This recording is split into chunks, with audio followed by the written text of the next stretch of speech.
was just thinking that we've spent a lot of time lately in this room having a look at the 20-gallon Rasbora aquarium and the 10-gallon Daughters aquarium, which is still very much a work in progress. And other than the Tetra community in the other room, there's another tank in there, which I haven't shown you yet. So the tank behind me is our Betta Cube, which is a Superfish Qubiq 30, so it's 30 centimetres by 30 centimetres by 30 centimetres. I've had this tank now since February of this year. It's currently home to my male half-moon Betta. He doesn't have a name. I don't normally name my fish, but of course if you'd like to give him a name, then please suggest some names in the comments. That'd be really cool, and I'm sure my daughter would like that as well.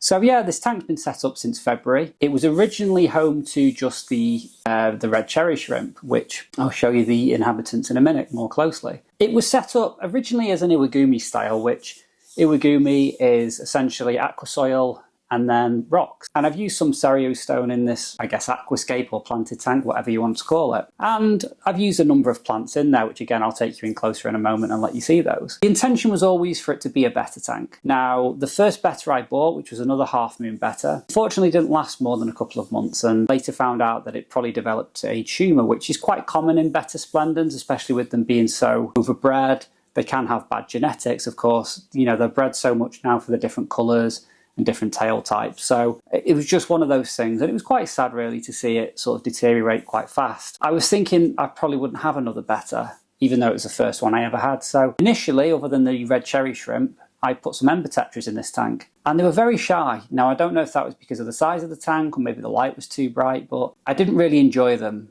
all that much in this tank. And I thought, well, maybe they need another fish to kind of bring them out of their, I guess, their shell, for want of a better word. So I added a male guppy, which I had a lot of guppies at the time. I added one male guppy, and that really did help. But I was never happy because, of course, I built the tank for a Betta. So I thought, I'm just going to go and get another Betta. So I went and bought a Betta, and it's the guy that's in the tank behind me, which he's up here at the moment, which you can't really see him. But I will give you some nice footage of him in a second. And I put him in with the ember tetras, and they were absolutely fine for a while. And then for some reason, the ember tetras decided that they were going to nip at his tail. I don't know what happened. Just one ember tetra kept coming out and nipping at him. So I'm glad I spotted it. And I moved those ember tetras out and I put them in the Tetra community tank. And I'm looking over there because it's over there. And they've been doing great in that tank. They're always out. I thought they were, a naturally shy fish, but based on how they are in that tank, it would appear they're not. So anyway, so there's been a few changes to the tank over the time. So yeah, it was set up in February, December now. So it's nearly been 12 months. So initially, there was a lot of Ludwigia Mini Super Red at the back of the tank forming a nice background. Now, at the moment, that isn't there, and we had to take a lot of that out to catch the ember tetras. You can imagine in a tank this size, catching, I think, 9 ember tetras was a nightmare. But we finally managed to get them out, and ever since then, it's been home to just the male Betta and the red cherry shrimp. Now, just before we go and have a closer look at the tank itself, I just want to say that a lot of people will say that you can't keep cherry shrimp with a Betta. And yes, a lot of it comes down to the personality of each individual Betta. In this tank, I've managed to do it successfully. The Betta will pick off the odd baby cherry shrimp. I'm not going to deny that, it does happen. But they breed so freely and so readily that losing the odd one is not a massive issue to me anyway. You know, he is a long-tailed Betta, so he's quite slow. And you may notice when we go and have a closer look that he's got some abrasions on the side of him. Not major, just tiny little scratches. They do come and go over time. The reason for that is because he likes to chase the shrimp in and out of the cerio stone, which obviously there is some parts of it which are clearly rough, which I can't get to. So, but I keep the water nice and clean, and those scratches and abrasions do go and come, or come and go rather. So I'm not overly concerned. So yeah, this is home to our Betta, our half-moon Betta. I just noticed that he does have a bit of damage to his tail just lately, so I'll need to check that out. And he is looking for food because I haven't actually fed him today, so I'll probably give him a little bit of food actually. The food I give him is Atterson's Betta Pro by Ocean Nutrition. He seems to really enjoy this one, so I'll just drop in a little bit of food for him.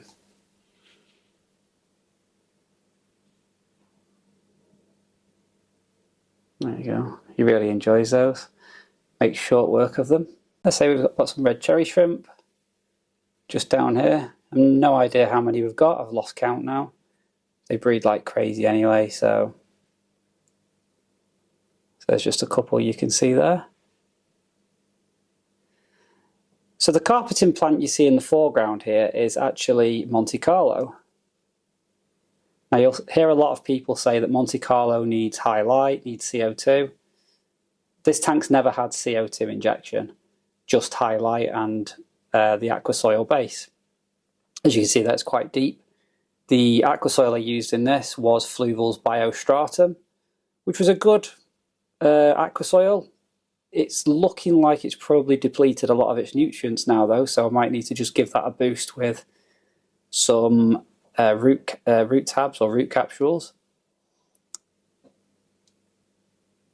So this large plant here is Anubias nanocoin, which again has got some darker parts of algae on it. That's just because this light is too bright. It's a good tank, this, and this is just a stock light which comes with it. However, it does only have two settings, which is a sort of the bright light which you see here, and then we've got the dimmer light, which I think is too dim. So that's a little hint to what might be coming in the future with regards to this tank. So yeah, the brighter setting seems to satisfy most of the plants in here, especially that Rotala Blood Red in the corner, which is recently planted, which is doing quite well, albeit the growth is a little slow. And I think that's because there's not much nutrients in the aquasoil now, so I might need to boost that at some point. I do weekly fertilise the water column, but I don't think it's enough. Obviously you've got the nice red coloration there, which indicates that the light is bright enough, but we definitely need to do a little bit more than that. And at the back in that corner, there is some Hygrophila polysperma rosavig, which is also seeming to struggle a little bit now as well. So we'll definitely need to look at that at some point. This large crypt here is Cryptocrine tropica, which I really like. I'd like to get some more of that, but it seems quite hard to find for me. And the boost in the middle there, I think is Bucephalandra Thea Red, I believe. Yeah, I think it's Thea Red, yeah. And that's all the plants that are in this tank, really. As you can see, we've got the Cerio Stone or Cerio Rock. So it originally started life as a iwagumi, and then I realised that if I wanted to keep a Betta fish, an iwagumi is not really the right environment because it's a bit too open. So I decided to add these sort of taller plants. This is a kit aquarium, by the way, so you do get, like I say, the light comes with it, and if you just see in the back there, you get a built-in waterfall filter, which just has a cartridge inside. Cartridge, obviously, for a tank like this with very little bioload is more than sufficient. And you get the two-stage light as well, which has just got the two settings. So yeah, I hope you've enjoyed the little tour of the Betta tank. It's been a while coming. Obviously, you've seen the Betta in some of my other videos, in the little clips that I've put up. So this is the first time that I've been able to show you the tank. And yeah, if you're interested, as I say, it's a Superfish Qubiq 30. It's a kit aquarium. It's just 30 centimeters cubed. It's a really cool little tank, and I think that you can achieve a lot with small aquariums, and they can generate a lot of interest. Obviously, you're going to be limited for what fish you can keep in them. I did design this for a Betta, and that's what I've got in this tank. I'll keep an eye on the damaged fin on the Betta as well, because that's the first time I've seen it today, which is, you know, it's always the way, isn't it, when you're filming a video, that you notice something. So I'll definitely keep an eye on that. I've got treatments in if I need to treat him. As I say, I keep the water nice and clean anyway. It gets a 30% water change once a week. The bioloads are very low in this tank anyway, so I'm not overly concerned. I did mention it at the start of the video, actually, about the food which I feed. The food which I feed is this one, which is Ocean Nutrition's Attison's Betta Pro. Yep. I was recommended this one by my local fish shop. Seems to really enjoy it. He does get an occasional treat of bloodworm as well, but this is the main food which I feed on a daily basis. Yeah, there'll be, I think, one more video coming out before New Year, where we're adding fish to my daughter's Dragonwood aquarium. If you haven't seen that, go and have a look on in my videos. I think I called that the Dragonwood Aquascape, possibly. But yeah, we'll be finally adding fish to that. And then, yeah, we've got some cool things lined up for New Year. So I guess the only thing left to say really is I hope you have a great Christmas. If you're celebrating it, if you're not, hopefully you're going to have some time off work. But yeah, have a nice time, and I will see you after Christmas. Bye-bye.